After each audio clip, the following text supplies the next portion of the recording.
ఈ యొక్క ఆదరణ కొడికి ఏర్పాటు చేసినటువంటి కుటుంబానికి మన రక్షకుడు ప్రభు అయినటువంటి యేసుక్రీస్తు నామమున మీ అందరికి కూడా వందనాలు తెలియజేస్తూ ఉన్నాను. ఎందుకంటే ప్రియులారా, మరి హుషేన్ పెదమ చనిపోయి మరి 1వ తారీఖు 9వ రోజున సంఘంలో ఉన్నటువంటి మనం అందరము కూడా కుటుంబ సభ్యులుగా చనిపోయినటువంటి వారిని జ్ఞాపకం చేసుకున్నట్టుకు సజీవులుగా ఉన్నటువంటి మనకు ఎంతో ఆశీర్వాదకరం ప్రియులారు. ఎందుకంటే ఒక వ్యక్తి భూమి మీద జన్మించిన తరువాత ప్రతి మనుష్యుడు, పురుషుడైనను స్త్రీ అయినను ఎవరైనను కూడా దేవుడు ఈ లోకంలో నిర్మించిన తరువాత తిరిగి మరణిస్తారు అన్నటువంటి విషయాన్ని ప్రతి ఒక్కరము కూడా గమనించాలి ప్రియులారు. ఎందుకంటే ఈ లోకం అనేది మనకు శాశ్వతమైనటువంటిది కాదు అన్నటువంటి విషయాన్ని కూడా మనం ఆలోచన చేయాలి.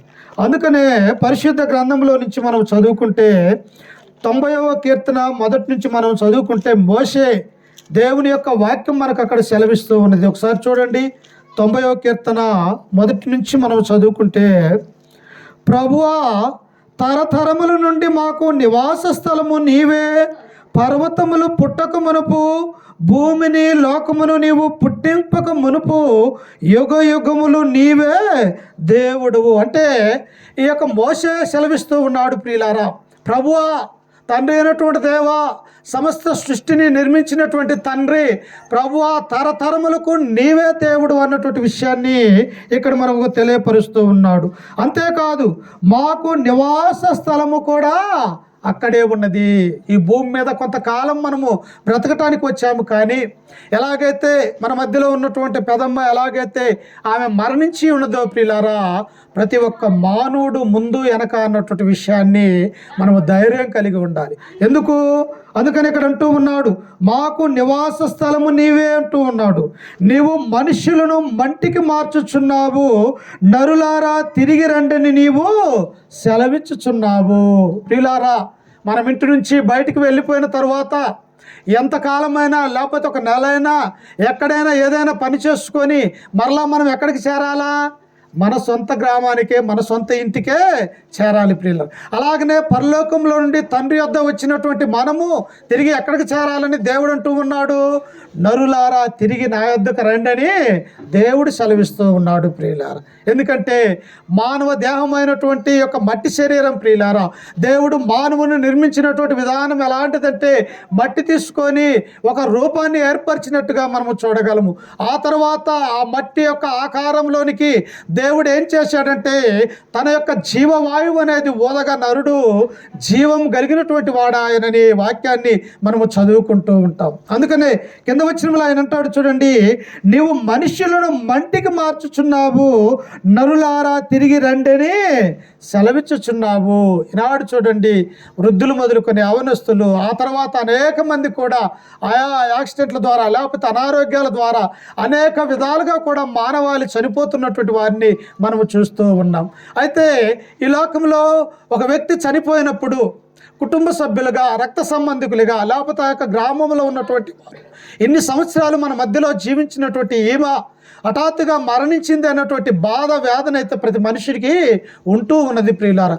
ఎందుకు వేదన, ఎందుకు బాధ అంటే ఆమె చేసినటువంటి అనేక జ్ఞాపకాలు మన మదిలో ఉంటూ ఉన్నాయి.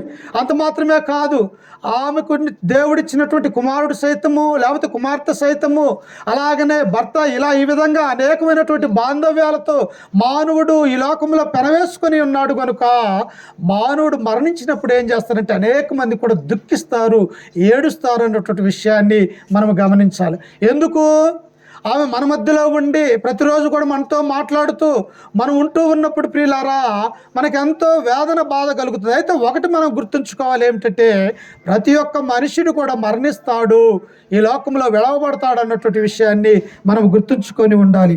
అందుకని ఇక్కడ అంటాడు 90వ కీర్తన 10వ వచనంలో మనం చదువుకుంటే, మా ఆయుష్కాలముడు 70 సంవత్సరములు, అధిక బలమున్న ఎడల 80 సంవత్సరములగును. ఒకవేళ ఆయుష్ నీకు దేవుడిస్తే 70 సంవత్సరాలు మాత్రమే మానవుడు జీవించగలడు. ఒకవేళ నీవు శరీరానుసారంగా మంచి పుష్టి కలిగినటువంటి ఆహారం తింటూ అనేక విధాలుగా యొక్క శరీరాన్ని బాల్యంగా మనము తయారు చేసుకుంటే ఒకవేళ అధిక బలమున్న ఎడల 80 సంవత్సరములు అయినను కూడా వాటి బ్రతుకు ఆయాసమే అన్నటువంటి విషయాన్ని దేవుడు సెలవిస్తూ ఉన్నాడు. చూడండి, ఒక 60 సంవత్సరాలు ఒక మనిషికి 50 సంవత్సరాలు 70 సంవత్సరాలు వచ్చినప్పుడు మానవుని యొక్క జీవితం ఏమిటంటే, అయ్యా నన్ను నువ్వు ఎప్పుడు తీసుకొని పోతావయ్యా అంటాడు. ఈ లోకంలో నేను ఏ పని చేయలేకున్నా ఆ యొక్క శారీరకంగా అనారోగ్యం కలిగి ఉంటూ ఉన్నాను, నాకు ఎందుకు ఈ యొక్క లోకంలో నేను దేవుని దగ్గరికి వెళ్తే బాగుండు, నాకు మరణం వస్తే బాగుండు అని అనేక మంది అనుకుంటున్నారు. ఎందుకు? అప్పటికే శరీరం అనేది మరి మరణానికి దగ్గరైపోతూ ఉంటుంది ప్రియులు. ఏ పని కూడా చేయలేనటువంటి వారిగా ఉంటూ ఉన్నాం. అందుకనే దావీదు మహారాజు కూడా మనతో సెలవిస్తూ ఉన్నాడు. రాజుల 2వ గ్రంథం 1వ అధ్యాయం 1వ వచనంలో చదువుకుంటే, దావీదుకు మరణకాలము సమీపింపగా అతడు తన కుమారుడైన సొలొమోనుకు ఇలాగూ ఆజ్ఞ ఇచ్చాను, లోకులందరూ పోవలసిన మార్గమున నేను పోవుచున్నాను. చూసారా, ఎవరైనా దావీదు మహారాజు 40 సంవత్సరాల పాటు ఇశ్రాయేలు యొక్క ప్రజలుగా ఉండి అనేక మందిని కూడా భక్తి జీవితంలో నడిపించినటువంటి ఒక ఉన్నతమైనటువంటి రాజు ప్రియులారా. ఇట్టి రాజు కూడా తన యొక్క మరణము సమీపముగా ఉన్నది, నేను మరణించబోతూ ఉన్నాను, నా యొక్క శరీరము నాకు సహకరించటం లేదని తన కుమారుణ్ణి పిలిపించుకొని సొలొమోను ఆయన అంటూ ఉన్నాడు. ఏమంటూ ఉన్నాడంటే, లోకులందరూ పోవలసినటువంటి మార్గమున నేను పోవచ్చున్నాను. నువ్వు ఆడవద్దయా సొలొమోను? ఎందుకు అంటే, లోకులందరూ నేను పుట్టక ముందు నుంచి కూడా నాకంటే నా తండ్రి కానీ ఆ తర్వాత ఉన్నటువంటి మా జేజనాయన కానీ లేకపోతే ముందటి తరాల కానీ వారందరూ కూడా ఈ లోకమును విడిచి వెళ్ళిపోయినటువంటి వారే, నేను కూడా వెళ్ళవలసినటువంటి వారిగా ఉన్నాను. నా తర్వాత నీవు కూడా ఇదే మార్గాన రావాల్సినటువంటి అవసరం ఉన్నది ప్రియుల. అందుకని ఇక్కడ అంటూ ఉన్నాడు, లోకులందరూ పోవలసిన మార్గమున నేను పోవచ్చున్నాను, కాబట్టి నీవు ధైర్యము తెచ్చుకొని నిబ్బరము కలిగి నీ దేవుడైన యెహోవా అప్పగించిన దాన్ని కాపాడి ఆయన మార్గములను అనుసరించిన ఎడలా మరణం అనేది అందరికీ వస్తుందని ఇక్కడ జ్ఞాపకం చేస్తూ ఉన్నాడు. అయితే దావీదు మహారాజు తన కుమారుడికి చెబుతూ ఉన్నాడు, అయ్యా నా జీవిత కాలం అంతయు నేను బ్రతికిన బ్రతికంతయు కూడా దేవుడంటే భయము భక్తి విశ్వాసము కలిగి నేను ఈ లోకంలో జీవించాను, నీవు కూడా మరణిస్తావు కొన్ని సంవత్సరాలలో, కానుక నీ జీవితంలో నువ్వేం చేయాలి అంటే దేవుని యొక్క ఆజ్ఞలను గైకొని వాటి ప్రకారం మనము జీవించాలి ప్రియులారా. ఈ లోకంలో మనం ఏం చేయాలి? బ్రతుకున్నటువంటి మనము ఈ మరణము ఉషాన్పదం యొక్క మరణము మనకి ఏం సూచిస్తూ ఉన్నది? మనము కూడా ఏదో ఒక రోజున అలాగనే మరణిస్తామన్నటువంటి ఆ విషయాన్ని ఆమె చూపిస్తూ ఉన్నది ప్రియులారా. అంత మాత్రమే కాదు, ఇంకా సంతోషించవలసినటువంటి విషయం ఏమిటంటే ఆమె చక్కగా ప్రతి ఆదివారం కూడా మన యొక్క చర్చికి వచ్చేది, ఆరాధనలో పాల్గొనేది. ఎప్పుడన్నా మరి అక్కడికి ఏదన్నా ఊరు వెళ్ళాలంటే ఆదివారం అక్కడ హాజరయ్యి ఆమెకున్నటువంటి కానుక అక్కడ వేసి ప్రార్థన చేపించుకొని వెళ్ళే గొప్ప విశ్వాసురాలుగా విషయాన్ని పదం ఉంటూ ఉన్నది ప్రియులారా. అంటే ఆమె రక్షణ పొందింది, క్రీస్తుని ఎరిగింది, క్రీస్తు యొక్క మార్గాలను తెలుసుకున్నది, దేవుడే రక్షకుడు నా రక్షకుడు అని ఆమె గ్రహించినది. అందును బట్టి ఎల్లప్పుడూ ఆమె ఆరాధనలో పాల్గొన్నటువంటి వారుగా ఆమెను నేను దగ్గరుండి చూసినాను ప్రియులారా.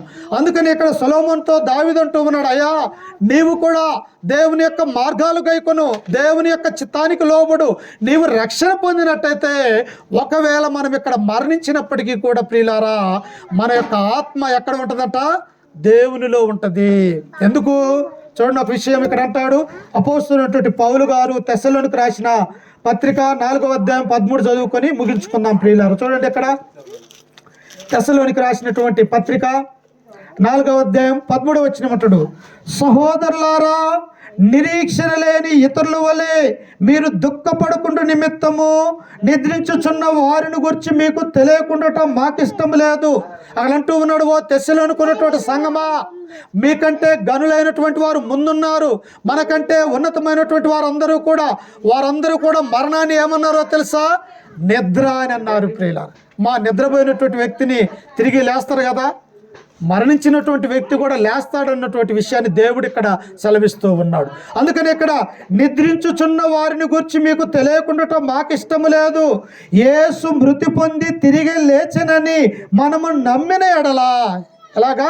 మన రక్షకుడు మన ప్రభు ప్రభు అయినటువంటి యేసుక్రీస్తు వారి యొక్క లోకములో 33 సంవత్సరాలు జీవించి మన పాపముల నిమిత్తమై మన పాపములు తీసివేయటానికి తన పరిశుద్ధమైనటువంటి రక్తాన్ని ఆ కలువరిగిరిలో చిందించి ఆయన మరణించిన తర్వాత దేవుడు ఏం చేశాడు? ఆయన్ని తిరిగి 3వ దినాన లేపాడు. ప్రియులు, మనం ఆయన్ని నమ్ముకున్నటువంటి ఈమెను కూడా ఒకానొక సమయంలో పెదమును కూడా మనము చూస్తామన్నటువంటి ఆ నిరీక్షణ కుటుంబ సభ్యులుగా మనకి అందరికీ కూడా ఆ నిరీక్షణ అనేది ఉండాలి. ప్రియులారా, అందుకని ఇక్కడ పౌలు అంటూ ఉన్నాడు, యేసు మృతి పొంది తిరిగి లేచినని మనము నమ్మిన ఎడల అదే ప్రకారము యేసునందు నిద్రించిన వారిని దేవుడు ఆయనతో కూడా వెంటబెట్టుకొని వచ్చును. నిద్రించినటువంటి వారందరూ ఎక్కడ ఉంటారంటే ఆ రక్షణ పొంది క్రీస్తులోనికి బాప్తిసం పొంది ప్రతి ఆదివారమున ప్రభు యొక్క సన్నిధిలోనికి వచ్చి ఆయనను ఆరాధించే క్రైస్తవులు ఎక్కడ ఉంటారంటే పరదేశ అనేటువంటి నెమ్మది కలిగినటువంటి స్థలంలో ఉంటారు. ఇప్పుడు ఏమి ఎక్కడ ఉన్నది? పెదమ యేసుక్రీస్తులో బాప్తిసం పొందింది, ఆదివారం ఆరాధనకు వస్తూ ఉన్నది, తన జీవితంలో యేసుక్రీస్తును సొంత రక్షకుడిగా అంగీకరించింది. కాబట్టి ఈమెను మరలా మనము చూస్తామన్నటువంటి ఆ నిరీక్షణ మనందరికీ కూడా ఉండాలి. ప్రియులారు, ఎందుకు? యేసుక్రీస్తు వారు మరణించాడు, సమాధి చేయబడింది గ్రంథంలో ఉన్నది. కానీ ఎప్పుడు లేచాడు ఆయన? ఆయన తిరిగి 3వ దినాన లేచినాడు. ప్రియులారా, ఈ మరణించినటువంటి మన పూర్వీకులు, మన పితరులు, బైబిల్లో ఉన్నటువంటి వారందరూ యేసుక్రీస్తు 2వ రాకడ వచ్చేటప్పుడు వారందరినీ కూడా ఆయన తీసుకొని వస్తాడన్నటువంటి ఆ నిరీక్షణ మనం ఉండాలి. అయితే ఒకటి, విడిచిపెట్టినటువంటి ఈమెను అనేక మంది కుటుంబ సభ్యులుగా బాధ ఉంటూ ఉన్నది. ఎన్ని సంవత్సరాల పాటు ఉన్నది, ఆమె యొక్క గర్భములు మేము పుట్టాము, ఆ యొక్క బాధ ఉంటుంది. కానీ ఆయనను కూడా మనం అందరము కూడా అక్కడికి వెళ్ళవలసినటువంటి వారేమని ఈ లోకంలో ఉన్నప్పుడే, మన యొక్క శరీరంలో మన ప్రాణం ఉన్నప్పుడే ప్రభువుని నమ్ముకోవాలా, ఆ యేసుక్రీస్తే నిజమైనటువంటి దేవుని కుమారుడు అని విశ్వసించాలా. మనము ఎల్లప్పుడూ కూడా ఉండాలి. అందుకనే ప్రకటన గ్రంథము 2వ అధ్యాయం 10వ వచనంలో ఆయన అంటాడు, మరణము వరకు నమ్మకముగా ఉన్నవానికి జీవ కిరీటము ఇస్తానన్నాడు. మన జీవితంలో ఈ లోకంలో ఉన్నటువంటి శరీరాశ, నేత్రాశ, జీవపు డమ్మమనే వదిలిపెట్టాలి. మనము ఎన్ని రోజులు బ్రతికినా, ఎన్ని సంవత్సరాలు బ్రతికినా యేసు క్రీస్తునందు విశ్వాసం కలిగి, నమ్మకం కలిగి, భయము, భక్తి కలిగి ఉన్నట్టయితే మనం మరణించినా కానీ తిరిగి లేస్తామన్నటువంటి ఆ నిరీక్షణ దేవునిలో ఉన్నది. ప్రియులారా, ఒక విత్తనం ఉన్నది భూమిలో, అది భూమిలో నాటుతాం, అదేమైపోతుంది? చనిపోయిద్ది. చనిపోయిన తర్వాత దాన్ని ఎలా ఉంటుంది? మంచి పంటను ఇస్తూ ఉన్నది. ప్రియులారా, అలాగనే మానవునికి భౌతిక సంబంధమైనటువంటి ఈ యొక్క దేహం మట్టిలో కలిసిపోతున్న ఆత్మ ఫలింప దేవుడు చేస్తాడన్నటువంటి విషయాన్ని మనము చూస్తూ ఉన్నాం. అందుకనే చూడండి, ప్రసంగి గ్రంథంలో కూడా దేవుడు అంటాడు. ఒకసారి ప్రసంగి గ్రంథము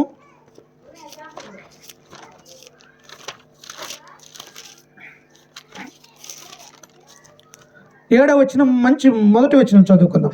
సుగంధ తైలము కంటే మంచి పేరు మేలు, ఒకని జన్మదినము కంటే మరణ దినమే మేలు. చూసారా? సుగంధ తైలము కంటే, ఈనాడు అనేకమైనటువంటి అత్తర్లు, సుగంధాలు మనిషికి వాసన రాకుండా అనేకమైనటువంటి వాసన కలిగినటువంటివి ఉన్నవి. కానీ వీటన్నిటికంటే కూడా మానవునికి మేలేంటంట? మంచి పేరు మేలు అవసరం. ప్రియులారా, ఎందుకంటే మనం ఎన్ని సంవత్సరాలు బ్రతికామన్నది కాదు. ప్రియులారా, మనం ఎంత క్రీస్తులో ఉన్నాము, మనం ఎంత బాగా ఆరాధనలో పాల్గొంటున్నాము, ఆయన సన్నిధిలో ఉండి ఆయన ఎలా ఆరాధిస్తూ ఉన్నాం అన్నదే మనకు మంచి మేలు అన్నటువంటి విషయాన్ని ఇక్కడ చూస్తూ ఉన్నాం. ఇంకా అంటూ ఉన్నాడు, ఒకని జన్మదినము కంటే మరణ దినమే మేలు. ఎందుకు? ఒకడు పుట్టుట కంటే, సంతోషించుట కంటే మరణించినందుకు సంతోషపడమంటున్నాడు దేవుడు. ఎందుకు? మరణించినటువంటి వ్యక్తి దేవునితో ఉంటుంది, ఆయన కుమారుడైనటువంటి క్రీస్తుతో ఉంటూ ఉన్నది, దేవదూతలతో ఉంటూ ఉన్నది. ఈ లోక సంబంధమైనటువంటి శ్రమలు కానీ, బాధ కానీ, వేదన కానీ ఏది కూడా ఆమెకు జ్ఞాపకం అనేది ఉండదు. ప్రియులారా, మరణించినటువంటి వారు ఏమైపోతారంటే మరువబడతారు అన్నటువంటి విషయాన్ని కూడా ఈ గ్రంథం మనకు సెలవిస్తూ ఉంది. బతికున్నటువంటి మనము కష్ట సుఖాలు, నష్టాలు మనమైతే పడుతాం. మరణించిన వారికి ఇవన్నీ ఉంటాయా? ఏమీ కూడా ఉండవు. అందుకని అంటాడు, ఒకరి జన్మదినము కంటే మరణ దినమే మేలు అంటూ ఉన్నాడు. ఇంకా ఏమంటూ ఉన్నాడు చూడండి, అదే 12వ అధ్యాయం 7వ వచనంలో చదువుకుంటే, మన్నైనది వెనకటి వలె మరలా భూమికి చేరును, ఆత్మ దాని దయచేసిన దేవుని యొద్దకు మరలా పోవును. ఒకసారి దేవుల్లో నుండి ఈ భూమి మీదకి వచ్చినాము, తర్వాత మన దేవుడు మనకిచ్చినటువంటి ఈ కాలము గతించిపోయిన తర్వాత తిరిగి ఎక్కడికి వెళ్ళిపోతాము? తర్వాత తిరిగి తండ్రి సన్నిధానానికి మనము చేరుతాము. కదమ్మ కూడా ఇప్పుడు ఎక్కడ ఉన్నది అంటే ఆమె 9 రోజులైంది ప్రభు సన్నిధిలో భద్రముగా ఉన్నది. అయితే ఆమెను గురించి, ఆమె యొక్క ఆత్మను గురించి, ఆమె ఎలాగైతే యేసుక్రీస్తును నమ్ముకుందో, ఇంకా మనం మారు మనసు కలిగి లేకపోతే, ఇంకా క్రీస్తులోనికి రాకుండా, దేవుని యొద్దకు రాకుండా లోకానుసారంగా మనం జీవించితే, ఒకవేళ మరణించితే ప్రియులారా, మనము దేవుని యొక్క సన్నిధికి చేరలేము. ఎవరైతే దేవుని నమ్ముకుంటారో, ఎవరైతే దేవుని యొక్క ఆజ్ఞల ప్రకారం నడుచుకుంటారో, వారు మాత్రమే దేవుని యొక్క సన్నిధిలో ఉంటారన్నటువంటి విషయాన్ని మనం గుర్తు చేసుకుంటూ ఈ యొక్క వాక్యాన్ని ముగించుకుంటూ ఉన్నాం ప్రియులారా.